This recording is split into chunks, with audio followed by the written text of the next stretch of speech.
The Catherian War Council stood in their obsidian chamber, mandibles clicking with anticipation.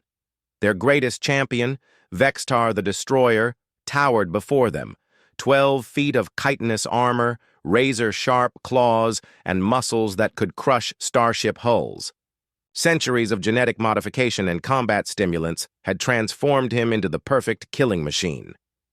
"The human delegation arrives soon," hissed High Commander Zekthul, her compound eyes gleaming. "They dare to negotiate on equal terms. With us. We shall demonstrate why the Catherian Empire brooks no equals." Vexitar's mandibles spread in what passed for a grin among his species. "I will tear their champion limb from limb, Commander. The galaxy will know that humans are nothing before Catherian might." The delegation chamber doors hissed open, and 3 figures entered. The Catherians expected to see hulking warriors in powered armor, weapons bristling from every surface. Instead, they saw a middle-aged woman in a simple blue uniform, flanked by 2 equally unremarkable humans. The woman stepped forward, extending her hand in the peculiar human greeting gesture. "Ambassador Sarah Chen, representing the Terran Federation. Thank you for agreeing to this meeting." Zekthul recoiled from the offered hand as if it carried plague. "We did not agree to meet as equals, human. We agreed to demonstrate your inferiority before we consume your worlds." Sarah's expression remained calm, though her companions shifted nervously. "I see. And how do you propose to demonstrate this?" "Trial by combat," Zekthul declared, gesturing to Vexitar. "Your champion against ours.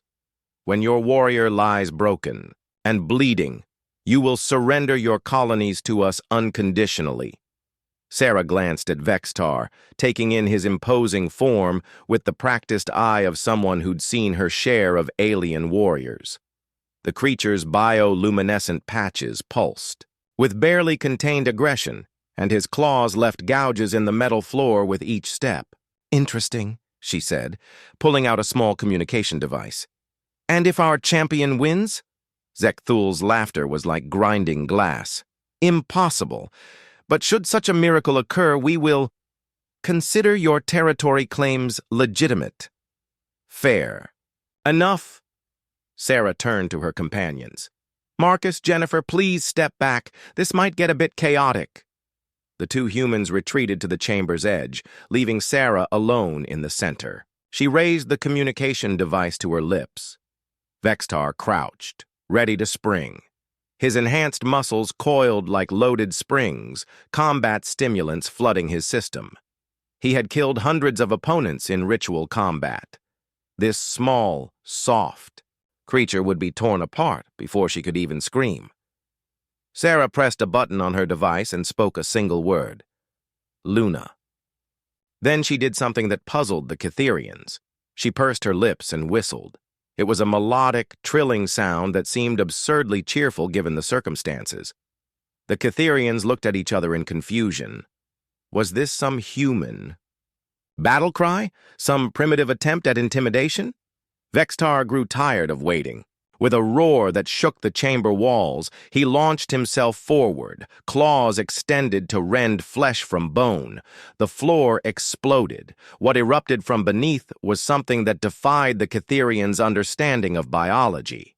It was massive, easily dwarfing Vextar, with midnight black fur that seemed to absorb light itself. Golden eyes blazed with ancient intelligence, and when it opened its maw, rows of teeth longer than Catherian claws gleamed like polished ivory.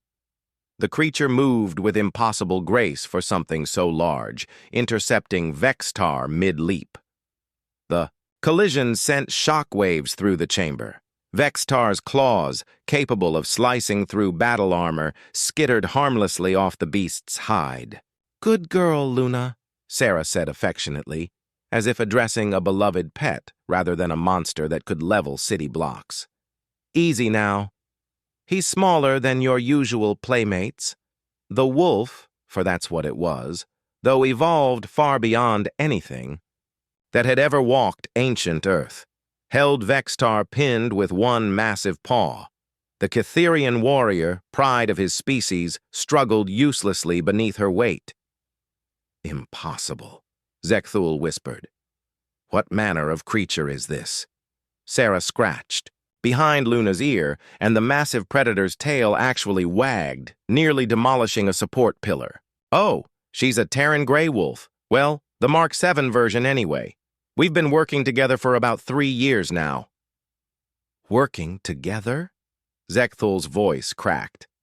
"Luna here is a rescue," Sarah explained conversationally while the wolf maintained her gentle but implacable grip on Vextar. "Her pack was displaced when we terraformed Kepler 442b. Rather than relocate them, we decided to enhance the relationship. Luna volunteered for the Uplift program." The ambassador reached into her uniform and produced what looked like a simple leather ball.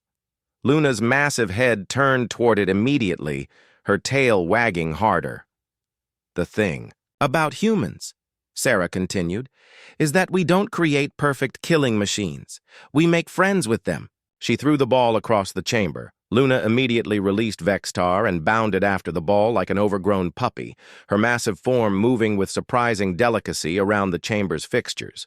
She caught it and returned to Sarah, dropping it at her feet with a satisfied rumble. Vextar lay where Luna had left him, staring at the ceiling in shock. His perfect warrior conditioning had been overwhelmed not by a superior predator, but by what was essentially a cosmic pet playing fetch. "You see," Sarah said, giving Luna another scratch, "humans don't conquer the galaxy's apex predators. We domesticated our own 20,000 years ago, and we've been improving the partnership ever since. Luna here has the loyalty of a golden retriever, the intelligence of a human child, and the combat effectiveness of a main battle tank." She looked directly at Zekthul. "And she's just one of my pack." The High Commander's compound eyes darted to Sarah's communication device, suddenly, understanding the implications. "How many?" Sarah smiled, the expression that now seemed far more predatory than anything Vextar had managed. "Let's just say that humans never go anywhere without their dogs. And in space, we've found it's better to bring bigger dogs." As if summoned by her words, a low howl echoed from somewhere in the station's superstructure. Then another, and another. The Catherian Empire's first contact with humanity ended not with conquest, but with the galaxy's most feared warrior civilization, learning why humans had never needed to become perfect predators themselves. They had simply befriended better ones. Vextar finally struggled to his feet, his pride more wounded than his body. Luna watched him with mild interest, the ball still in her mouth. "So," Sarah said pleasantly, "shall we discuss those territorial negotiations?"